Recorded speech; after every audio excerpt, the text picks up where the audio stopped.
Now, thousands of Extinction Rebellion protesters have descended on Parliament Square in central London to kick off 10 days of civil disobedience demanding government action on the climate crisis. Scotland Yard said 90 people have so far been arrested. The activists want to force climate change to the top of the political agenda as MPs return from their summer break. Our chief correspondent, Alex Thompson, is there. Alex. Yes, some people said today this is the nearest you're going to get to a festival anywhere in the UK this summer. A festival with a difference, of course. Low-level arrests been going on all day. You can see the officers ringing Parliament Square just to my right. Behind them, regular numbers of protesters have been sitting in the road, blocking the road, and they've been carted off and arrested. If we swing the other way, you'll see numbers of people still refusing to leave Parliament Square. The police set a deadline of 7 o'clock. We're I don't know, just more than half an hour past that deadline now. So a fairly British approach, but don't forget previous numbers of arrests in Extinction Rebellion actions in London and across Britain totaled hundreds into thousands. My guess is we'll be well into three figures before this is over. It's just day one of 10 days of protest. Like a band tried to crack that difficult second album, how to make it bigger, better, more meaningful, even than last time. A movement which came from nowhere to 70 countries in 2 years, got the UK Parliament to declare a climate emergency within days of blocking streets last year. So now what? Well, now, the COVID pandemic. For some Extinction rebels at the front line of that, a chance to put it all into real perspective today.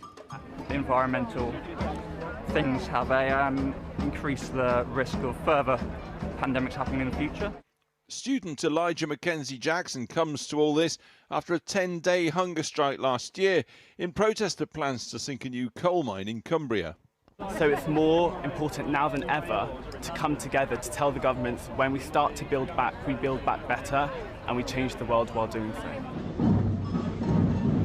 Similar scenes in Cardiff and Manchester today. To awaken as they see it, Parliament's prepared to offer lavish words but little action on the climate emergency.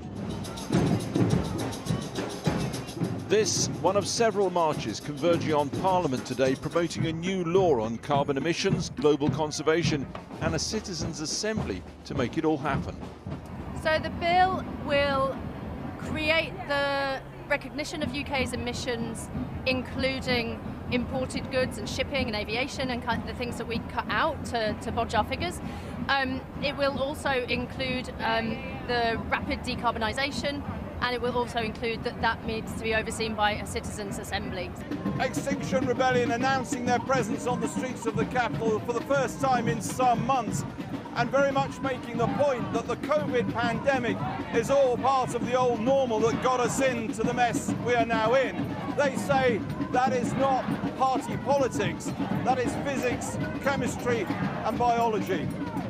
But for Extinction Rebellion, criticism remains, and they know it, that it's almost painfully middle-class, white, affluent.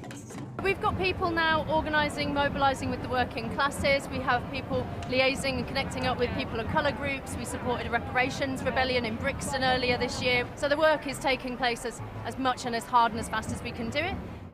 Across police lines, a counter-demo. Fake news. You're cultural Marxists. You're the enemy of the people. Do you know who told me that? Donald Trump. Right. Praying hard but keeping his own counsel, former Archbishop of Canterbury, Rowan Williams, wasn't giving interviews. So instead we're here next to Gandhi. But as speeches began, we caught up with twin brothers from West London, drawing millions to their videos about climate crisis. Last year the government declared a climate and ecological emergency, and what's happening today is we're putting forward the climate and ecological emergency bill.